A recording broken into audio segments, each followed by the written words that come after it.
नमस्कार, अपना प्रदेश उत्तर प्रदेश उत्तराखंड देख रहे हैं आप। मैं हूं आपके साथ पूजा मोहन पांडे। बुलेटिन की शुरुआत करते हुए सबसे पहले आपको बता दें, वाराणसी के ज्ञानवापी मसले में जिला अदालत में फिर से जिरह हुई। कोर्ट में ज्ञानवापी मस्जिद श्रृंगार गौरी प्रकरण के साथ याचिका सुनने योग्य है या फिर नहीं, इस मामले की सुनवाई की गई है।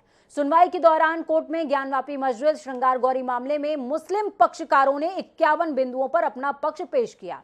इसके बाद कोर्ट ने 12 जुलाई की तारीख सुनिश्चित करी है कि इसकी आगामी सुनवाई तभी होगी। 12 जुलाई को जब मुस्लिम पक्ष की जिरह पूरी हो जाएगी, इसके बाद हिंदू पक्ष अपनी दलील पेश करेगा कि आखिरकार मुकदमा सुनने के लायक क्यों है। तो वहीं अंजुमन इंतजामिया मसाजिद कमेटी के वकील अभय नाथ यादव अगली तारीख पर मुकदमे के खारिज होने के आधार को स्पष्ट करने वाले हैं।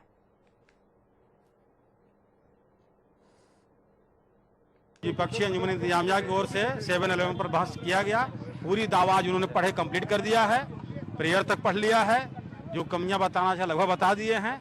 अब उन्होंने अपनी अस्वस्थता का कारण बताते हुए वकील साहब ने कि मैं व्यक्तिगत अस्वस्थ हूँ, वायरल फीवर से ग्रसित हूँ, तो माननीय न्यायालय द्वारा 12 जुलाई को डेट लगा दी गई है। 12 जुलाई को अपनी उनकी बहस पूरी हो जाएगी। उसी पर मुस्लिम समाज की कब्जा है। यदि वह टूट जाएगा तो पुनः उसको बनाने का अधिकार नहीं रहेगा, और यदि बनाने का अधिकार है तो हिंदू की सहमति से। तो आश्चर्य होता है कि बार बार वह कहते हैं वक्फ की प्रॉपर्टी और दीन मोहम्मद का हवाला देते हैं। हमको समझ में नहीं आता, जिसमें वो हार चुके थे 1935 में, 1936 में फैसला भी आ गया था और हारने के बाद 1944 में गए थे, पुनः उसका हवाला दे रहे हैं। यह तो नहीं समझ में आता हमको जो है। हाँ, वो फोकस कर रहे हैं कि यह जो है ज्ञानवापी मस्जिद जो हम लोग हिंदू पक्ष से जो दिए हैं, कहते हैं दशाश्वमेध वार्ड है नहीं, और आज स्पष्ट बता दे, हम अब बतला रहे हैं कि आज भी दशाश्वमेध से लेकर सिगरा तक वह दशाश्वमेध वार्ड में है। तो माननीय न्यायालय ने यही हर दोनों साइड से ये एक अपनी इच्छा जताई है कि जो दोनों पार्टीज है एक डेट निर्धारित करें और उस डेट पे कंटिन्यूटी इन हियरिंग रहे, और इसीलिए आज सबकी कन्वीनियंस को देखते हुए कोर्ट ने 12 जुलाई की निर्धारित की है। तो वहीं दूसरी तरफ विश्व को सबसे ज्यादा आम की किस्में और उत्पादकता देने वाला राज्य उत्तर प्रदेश और हमारी आम की धरोहर को दुनिया भर में पहचान दिलाने वाली हमारी राजधानी लखनऊ में आम महोत्सव 2022 का आगाज अवध शिल्पग्राम में हो चुका है। महोत्सव की शुरुआत में सीएम योगी आदित्यनाथ और कृषि मंत्री सूर्य प्रताप शाही मौजूद रहे। इस दौरान सीएम ने आम की तमाम वैरायटीज का अवलोकन किया है। तो आप भी अगर जानना चाहते हैं कि उत्तर प्रदेश में इमारतों के अलावा, तहजीब के अलावा और शिल्पकारी के अलावा क्या मशहूर है, तो आपको अवध शिल्पग्राम का रुख करना चाहिए। यहाँ पर मौजूद आमों की किस्मों को चखना भी चाहिए और देखना भी चाहिए।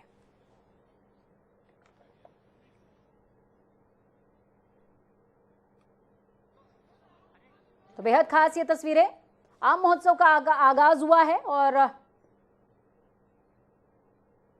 प्रसंस्करण यानी कि आम से जो उत्पाद बनते हैं उस दिशा में भी काम होगा। देश की उत्तर प्रदेश के अंदर आम का उत्पादन प्रति हेक्टेयर यह देश की तुलना में लगभग दुगने के बराबर है। ये चीजें दिखाती हैं कि उस प्रकार की उर्वरा भूमि हमारे पास है, उस प्रकार का पर्याप्त संसाधन, जल संसाधन हमारे पास है, उस प्रकार के अवसर और उस प्रकार के तकनीक प्राचीन काल से ही यहां पर रहे हैं। अमीर हो या गरीब, हर एक की पहुंच आम तक है, और नाम ही ऐसा है जिसने प्रत्येक के लिए अपने आप को सुलभ किया है, इसलिए उसका नाम ही आम हो गया। आम जो कि फलों का राजा है, इसलिए बेहद खास है। तो आप भी अवध शिल्पग्राम का रुख कीजिए और आमों को देखिए कि आखिरकार हमारे सूबे के अंदर कितनी किस्म की वैरायटीज हैं आमों की। वहीं लोकसभा चुनाव 2024 की बात करते हैं। अखिलेश यादव भी इस तैयारी में जुट गए। सपा की सभी कार्यकारिणियों को भंग करने के बाद अब सपा में बड़े पैमाने पर लोगों को जोड़ने की कवायद तेज होती नजर आएगी। पार्टी की सदस्यता अभियान 5 जुलाई से इसका आगाज होगा, जिसका आगाज पार्टी के राष्ट्रीय अध्यक्ष खुद करने वाले हैं। कहां से करेंगे ये भी समझिए, पार्टी मुख्यालय से। इस आगाज के साथ कार्यकर्ताओं को जिम्मेदारी सौंपी जाएगी। साथ ही अगस्त में राष्ट्रीय अध्यक्ष पद का चुनाव होगा। दूसरी ओर सुगबुगाहट इस बात की भी है कि अगस्त में प्रदेश अध्यक्ष को भी तब्दील कर देंगे। आपको ये बता दें कि हाल ही में अखिलेश यादव सभी फ्रंटल संगठन को भंग कर चुके हैं।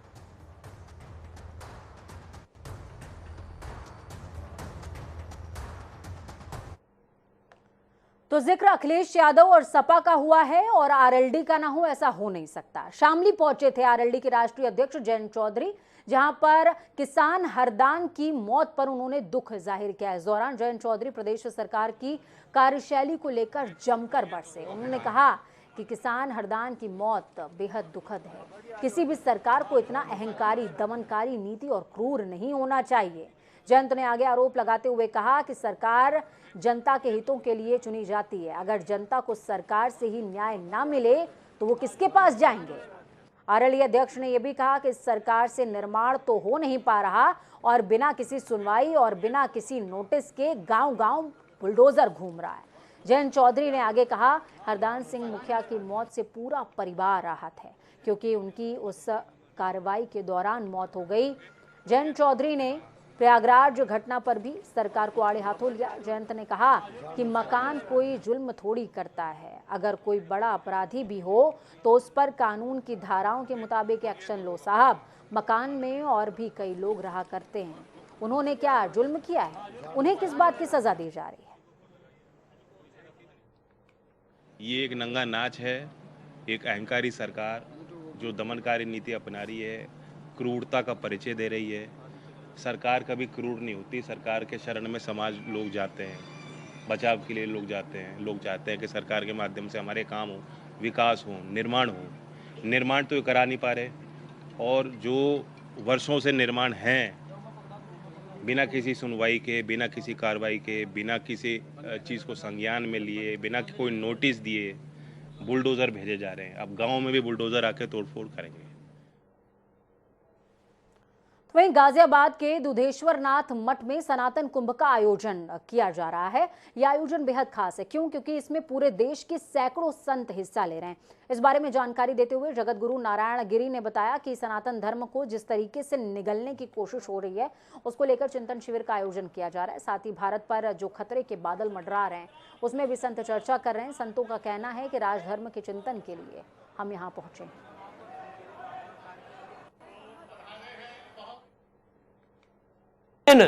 चिकित्सा का, रस चिकित्सा का अगर हम 100% उपयोग करें तो 100% स्वस्थ समाज का निर्माण हो सकता है। जैसे कोलोनिल रामदेव ने 2-3 औषधियों का निर्माण किया, 500-600 में लोगों को ठीक कर दिया। वहीं दूसरी तरफ समाजवादी पार्टी के राष्ट्रीय अध्यक्ष अखिलेश यादव नूपुर शर्मा पर बयान देकर फंस गए हैं, बुरे फंसे हैं। दरअसल अखिलेश यादव ने नूपुर शर्मा के पैगंबर मोहम्मद वाले बयान को लेकर एक ट्वीट किया था। लिखा था कि सिर्फ मुख को नहीं, शरीर को भी माफी मांगनी चाहिए और देश में अशांति और सौहार्द जो बना हुआ था उसे बिगाड़ने की सजा भी मिलनी चाहिए। अखिलेश के इस ट्वीट के बाद महिला आयोग सख्त हुई, नाराजगी नजर आई। NCW ने अखिलेश यादव के नूपुर शर्मा पर किए गए ट्वीट का संज्ञान लिया, जिसके बाद अब सपा प्रमुख की परेशानियां बढ़ सकती हैं। आयोग के अध्यक्ष ने पत्र लिखा है और उनके खिलाफ तत्काल कार्रवाई करने की मांग की है। NCW ने मामले में निष्पक्ष और निर्धारित समय में जांच की भी मांग की है। आयोग ने कहा कि मामले से 3 दिनों के भीतर अवगत कराया जाना चाहिए। NCW अध्यक्ष रेखा शर्मा ने इस संबंध में प्रदेश के DGP को भी पत्र लिखा है। इसमें मांग की गई है कि अखिलेश पर IPC की धारा 504, 506, 509 के तहत कार्रवाई हो। सोचिए, सब पर कार्रवाई, लेकिन जिसने बयान दिया, जिसको सुप्रीम कोर्ट से फटकार पड़ी, उसके ऊपर शायद ही आपने अभी तक कार्रवाई की कोई खबर सुनी हो। खबरों में आगे बढ़ते हैं। यूपी सरकार के मंत्री अपने विभागों के कामकाज को लेकर बेहद गंभीर हैं। इसी कड़ी में राज्य बाल अधिकार संरक्षण आयोग राज्य मंत्री डॉक्टर देवेंद्र शर्मा जिला अस्पताल पहुंचे हुए हैं। इस दौरान CMS अशोक अग्रवाल समेत कई डॉक्टर्स भी मौजूद रहे। मंत्री डॉक्टर देवेंद्र शर्मा ने अस्पताल का जायजा लेते हुए वहां मौजूद मरीजों के परिजनों से बात की और अस्पताल की व्यवस्थाओं का हाल जाना। अस्पताल में बेहतर इलाज की व्यवस्था हो, मंत्री जी इस बात से संतुष्ट नजर आए। इसके साथ ही मंत्री देवेंद्र शर्मा ने अस्पताल में मौजूद किचन का भी जायजा लिया। इसके बाद राज्य मंत्री मेडिकल स्टोर का हालात देखने के लिए पहुंचे थे, जहां पर उन्होंने दवा खरीद रहे लोगों से दवाइयों के दाम को लेकर बातचीत करी है। आपको बता दें, डिप्टी CM ब्रजेश पाठक आए दिन किसी न किसी जिले में अस्पताल का निरीक्षण करते रहते हैं और अचानक ही पहुंच जाते हैं। और इसी तर्ज पर प्रदेश के बाकी मंत्री भी जनता के हित में तत्पर नजर आ रहे हैं।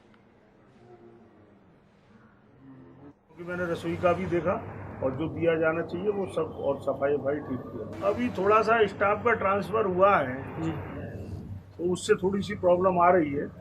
जैसे कि हड्डी के डॉक्टर साहब का ट्रांसफ़र हो गया कहीं, तो मैं वहाँ पर संज्ञान में लेके दिया है मैंने, और मैं वहाँ जाकर ऊपर लिखूँगा और बात करूँगा कि व्यवस्था दुरुस्त हो। और जो दिया जाना चाहिए वो सब। तो कहते हैं कि बड़ा जो करेगा छोटा अनुसरण करेगा। ठीक ब्रजेश पाठक का जो एक्शन है उसका अब रिएक्शन भी ग्राउंड पर नजर आने लगा है।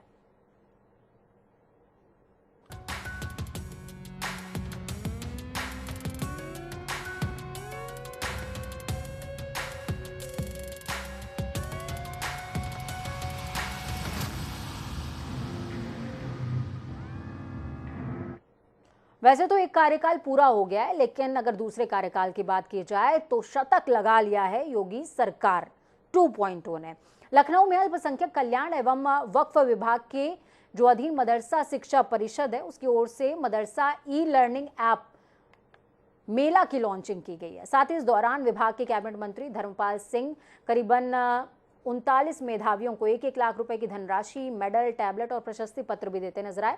अल्पसंख्यक कल्याण राज्य मंत्री दानिश अंसारी ने कहा कि मेला ऐप में मदरसा एजुकेशन से जुड़ी तमाम जो मोटिवेशनल स्पीच है और कई सुविधाएं भी बच्चों को उपलब्ध होगी। सरकार के 100 दिन पूरे होने पर इस कार्यक्रम का आयोजन हुआ था। मंत्री धर्मपाल सिंह ने कहा कि अब मजदूर के बच्चे भी हुजूर बन पाएंगे। सरकार ने लक्ष्य रखा है कि सभी समुदाय को मुख्यधारा से जोड़ा जाए। मदरसों में राष्ट्रगान की परंपरा का आगाज किया है। कदम से क्रांतिकारी बदलाव होगा। हमारे मदरसे से निकल के समाज में अलग अलग मुख्य जगहों पे जो लोग गए हैं, जब उसकी जानकारी हमारे मदरसा के स्टूडेंट्स को भी मिलेगी तो निश्चित तौर पे वो सेल्फ मोटिवेटेड होके वो आगे बढ़ेंगे। वो खुद भी मोटिवेट होके समाज के मुख्य धारा में आएंगे। समाज के मुख्य धारा में आके वो हमारे समाज का, हमारे कौम का, अपने परिवार का, हमारे प्रदेश और देश का नाम रोशन करेंगे। और हमारा जो एजेंडा है, हमारे माननीय मुख्यमंत्री जी के नेतृत्व में हम लगातार माइनॉरिटीज़ के डेवलपमेंट के लिए काम कर रहे हैं और ख़ास तौर पर मुस्लिम समाज के एजुकेशन हमारा विशेष फोकस है। हम पूरी ईमानदारी से मुस्लिम समाज का जो एजुकेशन है, जो हमारा मदरसा एजुकेशन है, माइनॉरिटी एजुकेशन है, इसके डेवलपमेंट के लिए ठोस काम कर रहे हैं। आज आप देखिए जो ये मेला ऐप है, मदरसा ई लर्निंग ऐप, इस माध्यम से जो पाठ्यक्रम है उसको हमने ऐप के माध्यम से लॉन्च किया है, जिससे कि मोबाइल पे भी वो पढ़ाई जारी कर सकेगा। सरकार ने आज अपने 100 दिन पूरे किए हैं और उसमें एक लक्ष्य ये भी था कि अल्पसंख्यक समाज को मुख्य धारा से जोड़ा जाए, मदरसों को उन शिक्षा से भी जोड़ा जाए जो सामाजिक शिक्षाएं हैं, जिसके लिए लगातार कोशिशें की जा रही थी। हमारे साथ कुछ छात्र हैं यहाँ पे जिनको आज सम्मानित किया गया है और एक ऐप का भी लॉन्च किया गया है, उसके बारे में जानेंगे। आज सम्मानित किया गया है, आप लोग को क्या लगता है कि अब जो मदरसे को लेकर जो एक भ्रांति है वो दूर हो रही है लोगों की? जी जी जी, सबसे पहले मैं बताना चाहूँगी कि मेरा नाम ज़ेबा है, मैं मंगरावा की रहने वाली हूँ और मेरे स्कूल का नाम मदरसातुल बनात है। तो मेरे स्कूल की 2 लड़कियाँ टॉप आई हैं, तो वो दोनों भी यहाँ पर हैं, मैं और वो।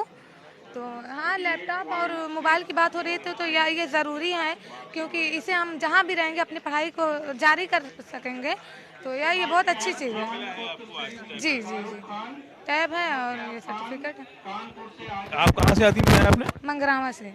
मंगरावा जिला कौन सा है? आजमगढ़। आजमगढ़ से आप आती हैं।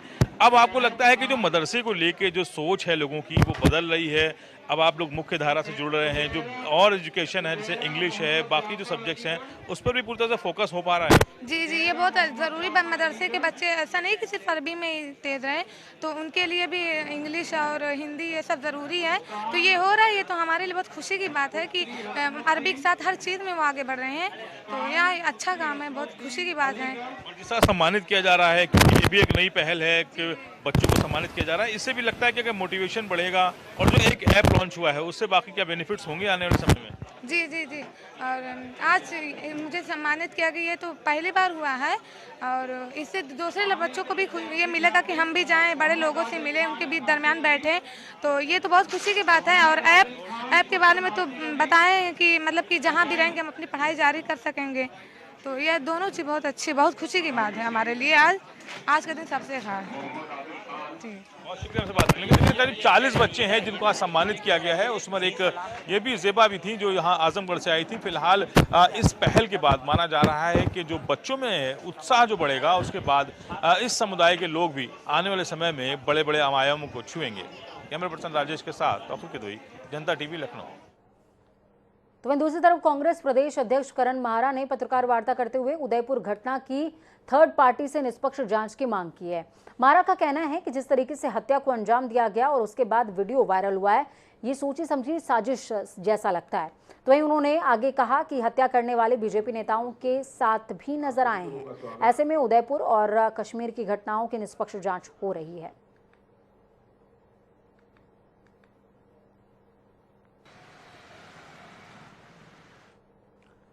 तो चलिए फटाफट अंदाज में 5 होने 25 अहम जिलों का रुख करते हैं। देहरादून में 16 जुलाई से शुरू हो रहा हरेला पर्व। वन विभाग के मंथन सभागार में बैठक का हुआ आयोजन। वन मंत्री सुबोध उनियाल और वर्चुअल माध्यम से सभी डीएफओ भी रहे मौजूद। आगरा में युवक का असलहों के साथ फोटो हो रहा वायरल। गब्बर स्टाइल में फोटो खिंचवाकर फेसबुक स्टेटस पर किया अपलोड। क्षेत्रीय पुलिस मामलों की जांच में जुटी। रुद्रप्रयाग के सिलगढ़ में AURI कॉलेज में 3 दिवसीय व्यावसायिक शिक्षा विकास कार्यशाला का हुआ समापन। मुख्य विकास अधिकारी नरेश कुमार हुए शामिल। उदयपुर के सदर कोतवाली क्षेत्र में पुलिस ने शातिर चोरों की गैंग को किया गिरफ्तार। चोरों के पास से मोबाइल, अवैध असलहे सहित जिंदा कारतूस भी बरामद। मथुरा के तीर्थ नगरी वृंदावन पहुंचे प्रधानमंत्री नरेंद्र मोदी के छोटे भाई दामोदर दास मोदी। विश्व प्रसिद्ध ठाकुर बाकी बिहारी मंदिर के दर्शन कर लिया आशीर्वाद और किए पूजा अर्चना। इटावा में एक 24 वर्षीय महिला को डिलीवरी के दौरान ऑपरेशन के बाद हुई मौत। हॉस्पिटल बिना रजिस्ट्रेशन के हो रहा था संचालित। कुछ देर बाद जन्मे बच्चे ने भी तोड़ा दम। पुलिस और स्वास्थ्य विभाग ने हॉस्पिटल किया सील। मथुरा के जमुनापाड़ थाना क्षेत्र में नाबालिग युवती को बहला फुसलाकर 3 महीने तक घर में कैद कर शारीरिक और मानसिक शोषण। 4 माह बाद एसएसपी के आदेश पर रिपोर्ट दर्ज करते हुए आरोपी को किया गया गिरफ्तार। आगरा के अछनेरा थाना क्षेत्र में ट्रैक्टर और बाइक में भीषण सड़क हादसा। ट्रैक्टर ने बाइक सवार को कुचला। घायलों को उपचार के लिए अस्पताल पहुंचाया गया। कानपुर नगर निगम के रिकॉर्ड रूम में आग लगने से मचा हड़कंप। सूचना पर पहुंचे दमकल के जवानों ने आग पर पाया काबू। आग लगने से फाइलों का पूरा जत्था जलकर खाक। हमीरपुर के करीला कस्बे में अज्ञात कारणों के चलते 2 दुकानों में लग गई भीषण आग। लाखों का सामान जलकर हुआ खाक। कड़ी मशक्कत के बाद ग्रामीणों ने आग पर पाया काबू। औरैया के बिधुना कोतवाली क्षेत्र में करीबन 3:30 बजे पेड़ और खंभा तोड़ते हुए घर में घुसा अनियंत्रित ट्रक। चालक ट्रक छोड़कर हुआ रफू चक्कर। सूचना पर पहुंची पुलिस जांच में जुटी। मुजफ्फरनगर के शाहपुर थाना क्षेत्र में नाबालिग युवती के साथ युवक ने शादी का झांसा देकर किया शारीरिक शोषण और गर्भवती होने पर पीड़ित का अबॉर्शन करवा दिया। पुलिस ने केस दर्ज करते हुए मामले की गिरफ्तारी शुरू की। सीतापुर के खैराबाद थाना क्षेत्र में धार्मिक भावनाओं को भड़काने वाले संस्थापक मोहम्मद जुबैर को दिल्ली पुलिस सीतापुर लेकर आई है। मोहम्मद जुबैर के खिलाफ 1 जून को दी गई थी तहरीर। फतेहपुर में बाइक, ट्रैक्टर और कार में हुई भिड़ंत। 3 लोग हुए घायल। सूचना पर पहुंची पुलिस ने घायल युवक को इलाज के लिए जिला अस्पताल में कराया भर्ती। हरदोई में जिला कारागार में बंदी की गला कटने से हुई मौत। जिला अस्पताल पहुंचे परिजनों ने जेलर पर लगाया गंभीर आरोप। परिजनों का आरोप उनके बेटे की हत्या की गई है।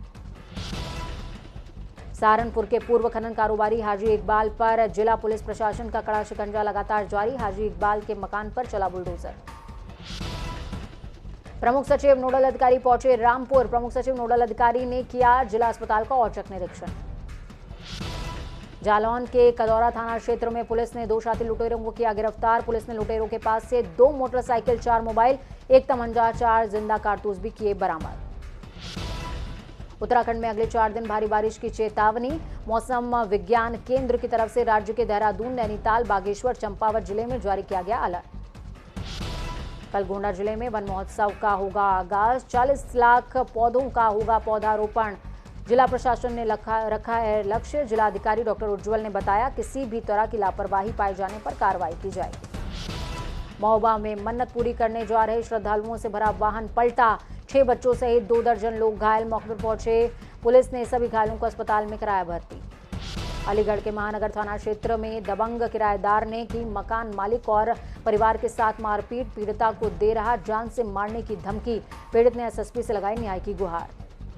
सीतापुर में जिलाधिकारी कार्यालय पहुंची महिला ने पेट्रोल छिड़ककर आत्मदाह करने की करी कोशिश। मौके पर मौजूद होमगार्ड ने महिला को आत्मदाह करने से रोका।